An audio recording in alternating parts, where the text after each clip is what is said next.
Hello everyone, আসসালামু আলাইকুম। Welcome back to my channel পিয়াজ ব্লগ। আজকের ভিডিওতে আমি পুরো একটা কেকের রেসিপি দেখাবো। তো 2টা ডিম দিয়ে কিভাবে আমি সুন্দর একটা কেক বানিয়েছি সেটা আপনাদের সবার সাথে শেয়ার করব। তো প্রথমে হচ্ছে 2টা ডিম নিলাম, এগুলো হচ্ছে কুসুমগুলো আলাদা করে নিলাম। তো এখানের মধ্যে যে ছিল ওগুলোর মধ্যে লিকুইডের সাথে হচ্ছে আমি এখানে চিনি অ্যাড করে এটাকে ভালো মতো হচ্ছে বিট করতেছি। তো বিটটা অবশ্যই লো হিটে করতে হবে, বেশি হিটে করলে কিন্তু চিনিগুলো গলবে না। তো সেক্ষেত্রে অবশ্যই লো হিটে আমি বিট করতেছি ভালো মতো করে সময় নিয়ে। তারপরে যখন এরকম কনসেন্ট্রেসি চলে আসবে তখন হচ্ছে বুঝতে হবে যে আমার এটা পারফেক্টলি হয়ে গেছে। তারপরে যে একটা একটা করে 2টা ডিম হচ্ছে আমি এখানে দিয়ে ভালো মতো করে লো হিটে বিট করে। তবে এটা বেশিক্ষণ করা যাবে না, যতক্ষণ না হচ্ছে ফোমের সাথে ডিমের কুসুমগুলোর কালার মিক্সিং হয়ে গেছে ততক্ষণ করতে হবে, মানে এই হাতে গোনাতে 1 মিনিট অথবা 1.5 মিনিট। তো এটা করার পরে হচ্ছে এখানের মধ্যে আমি হচ্ছে তেল ইউজ করব, রান্নার রেগুলার তেল যেটা আমরা ইউজ করি সয়াবিন তেল। তবে এটা যেহেতু ভ্যানিলা স্পঞ্জ কেক সেক্ষেত্রে তেল মানে এত বেশি ইউজ না করলে হবে, একটু করে আমি হচ্ছে ইউজ করলাম।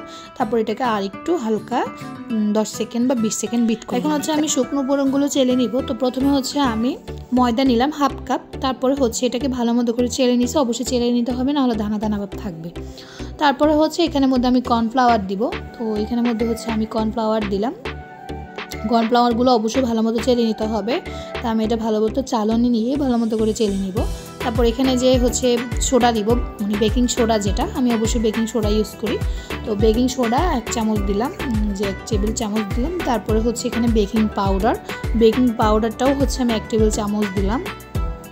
ভালো করে এগুলো হচ্ছে চেলে নিতে হবে, না হলে দানা দানা ভাব থেকে যাবে। তো হচ্ছে যে ভালো মতো করে আমি এখন চেলে নিচ্ছি, চালনিটা দিয়ে ভালো মতো করে চেলে নিতে হবে। দানা দানা ভাব যেগুলো থাকবে এগুলো ফালাই দিতে হবে। তারপর এখানে আমি গুঁড়ো দুধ 2 টেবিল চামচ ইউজ করলাম। গুঁড়ো দুধ দিলে একটু ফ্লেভারটা ভালো আসে, না হলে কিন্তু ফ্লেভার একটু ভালো আসে না। কেকের ফ্লেভারটা ভালো করার জন্য এখানে গুঁড়ো দুধ ইউজ করলাম। তো ভালো মতো করে হচ্ছে আমি এটাকে ভালো মতো করে চেলে নিয়েছি। এরপর আমি এগুলোকে আরও চেলে নিচ্ছি, আরও 2বার করে চেলে নিচ্ছি, মানে চেলে নিতে হবে যাতে করে এটার মধ্যে কোনো দানা দানা ভাব না থাকে। তারপর এটাকে ভালো মতো করে আমি মিক্সিং করে তারপর আমি একটু 2বার চেলে নিয়েছি, তবে সেটা অফ ক্যামেরায় করে ফেলছিলাম।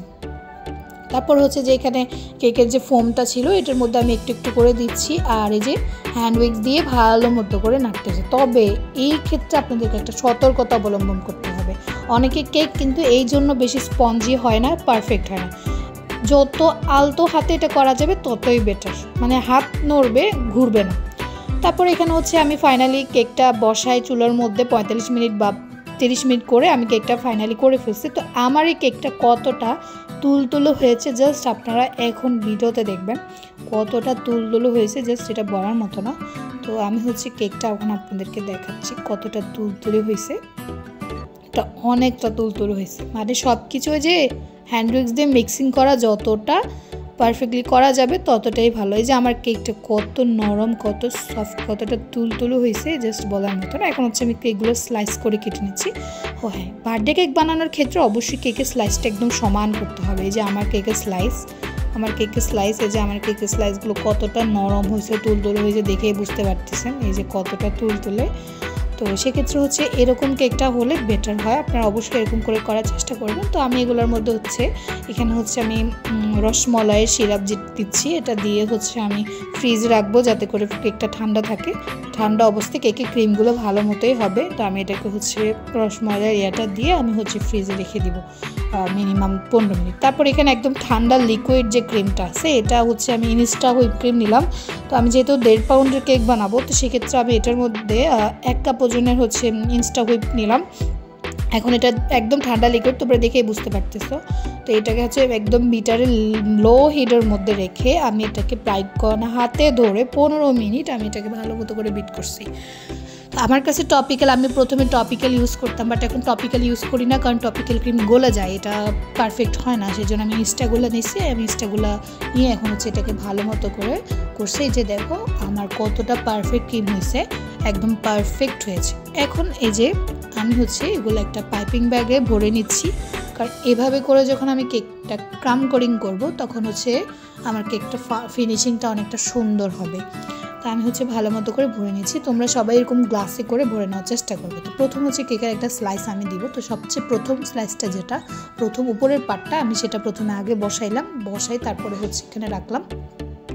বোর্ডের মধ্যে একদম সমান করে বসাইতে হবে। তারপরে এটার মধ্যে হচ্ছে উপরে মানে প্রথম লেয়ারে যে ক্রিমটা থাকে আমি ওই ক্রিমটা দিলাম, প্রথম লেয়ারের ক্রিমটা হচ্ছে আমি দিলাম। তারপরে হচ্ছে এভাবে করে মিক্স করে নিয়ে পরের লেয়ার আরেকটা দিয়ে দিব। তো অনেকের হচ্ছে এরকম গুড়ি গুড়ি ভাব আসে, এটা যত ঠান্ডা হবে কেক তত গুড়ি গুড়ি ভাব আসবে না। আসলে আমার ঠান্ডা করে আমি দ্রুত করে ফেলছি, সেই জন্য গুড়ি গুড়ি ভাবটা উঠতেছে। তো পরে আরেকটা লেয়ার বসাই আমি হচ্ছে আরেকবার হচ্ছে আমি এটার মধ্যে আরেকটা লেয়ার দিলাম। মোট টোটাল আমি 3টা লেয়ারে ইউজ করলাম। পরের লেয়ারটা ওই সেমভাবে দিয়ে তারপরে হচ্ছে আমি আরেকটা লেয়ার উপর দিয়ে বসাই দিলাম। এটা একদম লাস্ট লেয়ারটা উপর থেকে, লাস্ট লেয়ার সবসময় পিন একদম সমান থাকে, তো সেই জন্য আমি লাস্ট লেয়ারটা আগে মানে উপরে বসাইলাম। আপনারা চেষ্টা করবেন লাস্ট লেয়ারটা বসানোর জন্য, তাহলে ফিনিশিংটা আরও বেটার আসবে। তো হচ্ছে যে ফাইনালি আমি এটাকে ভালো মতো একটা ফিনিশিং দেওয়ার চেষ্টা করতেছি, প্রথম অবস্থায় একটা ফিনিশিং। তারপরে হচ্ছে সাইডেরগুলা ভালো মতো করে আমি একদম মানে প্রথম অবস্থায় যে ক্রাম কোডিংটা করা হয় ওটা করতেছি। তবে আপনারা একটা চেষ্টা করবেন ক্রাম কোডিং করে 100% 15 মিনিটের জন্য ফ্রিজে রেখে দেবেন। আমি আসলে অনেক তাড়াহুড়া করে কেক বানাচ্ছিলাম। আমার ভাই হচ্ছে আসছিল বেড়াইতে 2 দিনের জন্য, তো আমারে বলছিল যে আপু আমি একটা কেক খাবো। তো এখান দিয়ে হচ্ছে আমার কাজ, আমি প্রমোশনের কাজে অনেকটা ব্যস্ত ছিলাম, যার জন্য আমি আসলে ওরে পার্সোনালি কোনো রেসিপি বানিয়ে খাওয়াতে পারি না। তো শেষ পর্যন্ত চিন্তা করলাম যেহেতু কেক খাইতে চাইছে বেচারার জন্য একটা কেক। তারপর আমি ক্রাম কোডিং করে ডাইরেক্টলি হচ্ছে পাইপিং ব্যাগে করে এগুলা দিয়ে তারপর হচ্ছে আমি ডাইরেক্টলি হচ্ছে কেকটাকে ফিনিশিং করে ফেলছি। তো আমি হচ্ছে যাই ফ্রিজে রাখি নাই, যে যার কারণে কেকটা একটু গুড়ি গুড়ি ভাবটা চলে আসছে। তো এটা আসলে আমি আপনাদেরকে বলি এই গুড়ি গুড়ি ভাবটা আসবে না যদি হচ্ছে আপনারা ওই ক্রাম কোডিং করে ফ্রিজে রাখেন। আমি হচ্ছে তাড়াতাড়ি করছি, তো আর ক্রিমটা আমার আলাদা করা উচিত ছিল, আমি দুইটা মানে একটা এগুলো নাম হচ্ছে আমি একই করছি।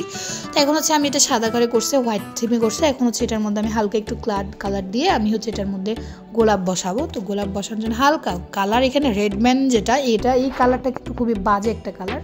এই কালার যত কম ইউজ করা যায় ততই ভালো। একদম আমি হালকা থিমের মধ্যে এটা হচ্ছে জবা ফুলের মতো করে একটা গোলাপ বানিয়েছি। গোলাপটা কেমন হয়েছে অবশ্যই জানাবে। আসলে আমার প্রথম গোলাপ এটা, মানে আমি আর গোলাপ আস্তে আস্তে বানাইতে না আসলে মানুষ শিখে, আমি এটা প্রথম করে বানাইছি, সেক্ষেত্রে কেমন হয়েছে অবশ্যই জানাবে। আর এই যে পাশে দিয়ে আমি একটা মানে আমার কাছে মনে হচ্ছে যেন এটা সিম্পল বানাবো, বেশি গর্জিয়াস করতে গেলে ঝামেলা। তো আমি এরকম সবগুলো কেকে সিম্পল বানাইতে গিয়ে আবার গর্জিয়াস করে ফেলি। আসলে কী বলবো, ক্রিম নষ্ট করতে ইচ্ছা করে না, অনেক দামি ক্রিম এগুলো। তো উপর দিয়ে আমি পাতা এগুলো এঁকে দিচ্ছি। আমার পাতাগুলো কিন্তু অনেক সুন্দর হয়েছে মাশাআল্লাহ। তবে গোলাপ মাঝখানেটা বেশি সুন্দর হয়েছে, 3 রকমের গোলাপ আমি ইউজ করেছি। তো এই যে দেখো আমার কেকটা কিন্তু অনেকটা ফিনিশিং হয়েছে, কিন্তু এই যে গুড়ি গুড়ি ভাবটা একটু ক্রিমের উপর চলে আসছে। তো এটা কেন হয়েছে এটা তো বলে দিলাম, এটা নেক্সট টাইম আমার আশা করি হবে না। তারপরে হচ্ছে আমার ফুল কেকটা একদম ডিজাইন হয়ে গেছে। এখন এটাকে আরেকটু সুন্দর করার জন্য আমি বল ইউজ করবো। আমার কাছে এই বলগুলো সুগার বলগুলো অনেক ভালো লাগে, তো সেক্ষেত্রে আমি প্রথমে সুগার বলগুলো দিয়ে দিলাম। তারপরে যে ছোট যে বুটিগুলো আছে এগুলো উপর দিয়ে ছিটিয়ে দিব, তাহলে দেখতে আর ভালো লাগবে। আর যেহেতু কেকটা হচ্ছে বাসায় খাওয়ার জন্য বানাইছি, এটা আমি আসলে কোনো রকমের হচ্ছে এখানের মধ্যে লেখা লিখবো না, আর আমি লিখতেও পারি না, লেখাটা আমার শেখার জন্য আর একটু সময় লাগবে। তো আপনাদের সবাইকে বলি আমার কেকটা কেমন লেগেছে, কেকের রেসিপিটা কেমন লেগেছে, এবং কেকটা আপনারা ট্রাই করে আশা করি আমার রেসিপিটা দেখে পারবেন। যদি না পারেন বলবেন, আমি আরও রেসিপি আপলোড করবো, কোনো সমস্যা। আর কাদের আমার কেকটা ভালো লেগেছে অবশ্যই কমেন্ট করে জানাবেন। তো ফাইনালি আমার কেকটা ডান। এখন হচ্ছে আমি ফ্রিজের মধ্যে রেখে দিব 5 থেকে 6 ঘন্টার জন্য সেট হওয়ার জন্য। তো পরের দিন হচ্ছে আমি যখন এই কেকটা খাইলাম, আলহামদুলিল্লাহ এত ফাইন একটা টেস্ট হয়েছে যে কি বলবো, এত ভালো লাগছে, সবাই হচ্ছে একদম ফিদা হয়ে গেছে। তো আজকের রেসিপিটা এতটুকুই। কার ভালো লেগেছে অবশ্যই কমেন্ট করে জানাবেন। আর আপনারা কে কোন জায়গা থেকে আমার এই ভিডিওটা দেখছেন অবশ্যই কমেন্ট করে জানাবেন। সবাই ভালো থাকেন, সুস্থ থাকেন, আল্লাহ হাফেজ।